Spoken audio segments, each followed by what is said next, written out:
मुंशी प्रेमचंद की एक कहानी है पूस की रात।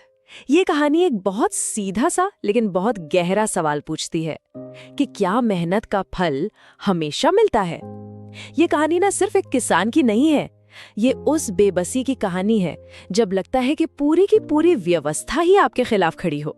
तो चलिए आज इसी मार्मिक कहानी की परतों को खोलते हैं और देखिए प्रेमचंद कहानी की शुरुआत कैसे करते हैं। बस ये कुछ शब्द और आप सीधे उस ठंडी सुनसान रात में पहुंच जाते हैं। पर ये जो ठंड है ना, ये सिर्फ मौसम की नहीं है, ये असल में कहानी के मुख्य किरदार हल्कू की जिंदगी की ठंड है, उसके अकेलेपन का एहसास है। तो कहानी के सेंटर में कौन है? हल्कू और उसकी पत्नी मुन्नी, एक बहुत ही गरीब किसान जोड़ा। उनकी हर सुबह एक नई उम्मीद के साथ शुरू होती है, लेकिन हर रात वही उम्मीद कर्ज के भारी बोझ के नीचे दबकर रह जाती है। हल्कू की जिंदगी को देखें तो वो जैसे दो हिस्सों में बंटी हुई है। एक तरफ है उसकी जी तोड़ मेहनत, मतलब खून पसीना एक कर देता है वो खेतों में, और दूसरी तरफ एक ऐसा कर्ज जो कभी खत्म ही नहीं होता।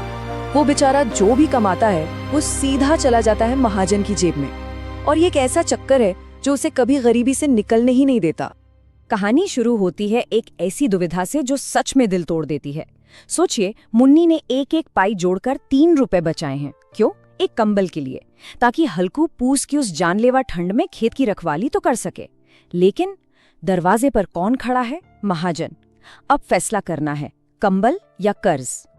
और मुन्नी का ये जो सवाल है ना, ये सिर्फ एक पत्नी का गुस्सा नहीं है, ये एक तरह से उस पूरे सिस्टम पर, उस पूरी व्यवस्था पर एक जोरदार तमाचा है। ये उस नाइंसाफी को दिखाता है जहां मेहनत करने वाले को बदले में सिर्फ और मेहनत मिलती है, उसका फल कभी नहीं। आखिरकार हल्कू हार मान ही लेता है।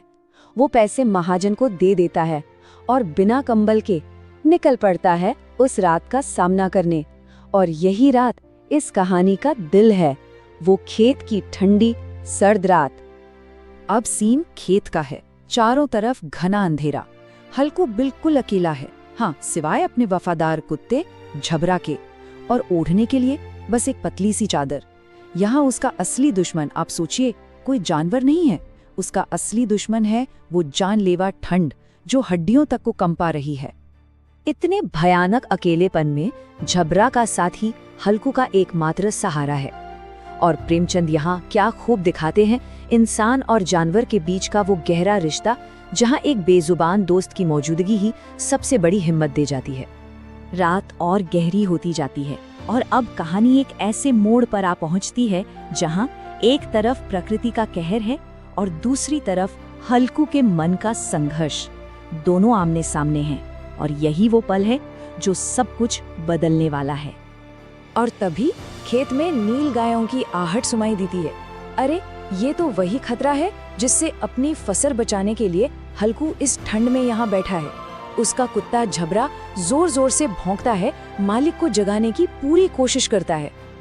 हल्कू सुन, सब कुछ रहा है, उसे अच्छी तरह पता है कि उसकी महीनों की मेहनत पानी में मिल रही है, बर्बाद हो रही है। लेकिन ठंड ने उसके शरीर को ऐसा सुन्न कर दिया है कि उसमें उठने की हिम्मत ही नहीं बची है। बस इस एक पल में ठंड उसकी हिम्मत से ज्यादा ताकतवर साबित होती है। और इसी बेबसी के आलम में हल्कू खुद से एक सवाल पूछता है। ये सवाल असल में उसकी पूरी हार है।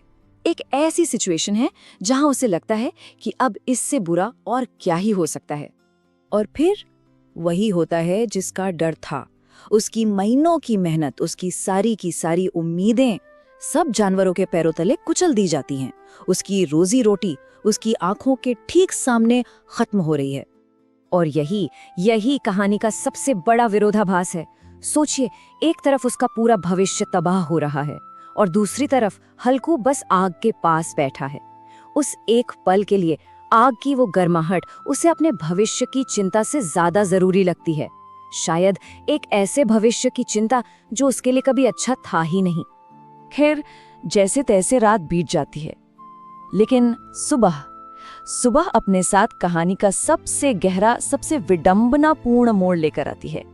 एक ऐसी हंसी जो दर्द में छिपी है। सुबह जब हल्कू घर वापस आता है ना, तो मुन्नी उसका चेहरा देखकर ही सब समझ जाती है कि सब कुछ खत्म हो गया है। हल्कू की जुबान से बस इतना ही निकलता है, सारी फसल तबाह हो गई। और ठीक उसी वक्त हल्कू अपना फैसला सुनाता है। वो तय करता है कि अब बस वो कर्ज और इस बेनतीजा मेहनत के कभी न खत्म होने वाले चक्कर को तोड़ेगा, भले ही इसकी कीमत उसे अपनी जमीन और अपनी किसान होने की पहचान खोकर ही क्यों न चुकानी पड़े। लेकिन मुन्नी का जवाब, वो तो और भी हैरान करने वाला है। उसके शब्दों में दुख नहीं है, बल्कि एक अजीब सी राहत है। वो सोचती है, चलो अच्छा है, अब दूसरों के खेत में मजदूरी करेंगे, कम से कम रात को इस जानलेवा ठंड में ठिठुरना तो नहीं पड़ेगा।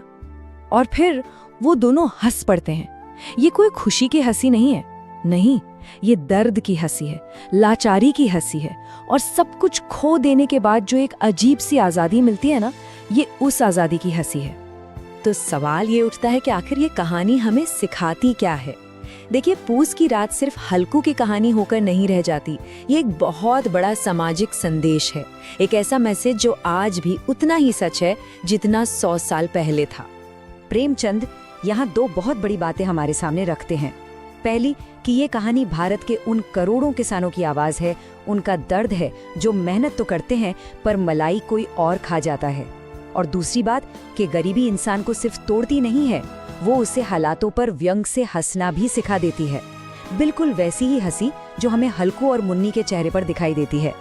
और आखिर में हम इसी एक सवाल के साथ आपको छोड़कर जाना चाहेंगे।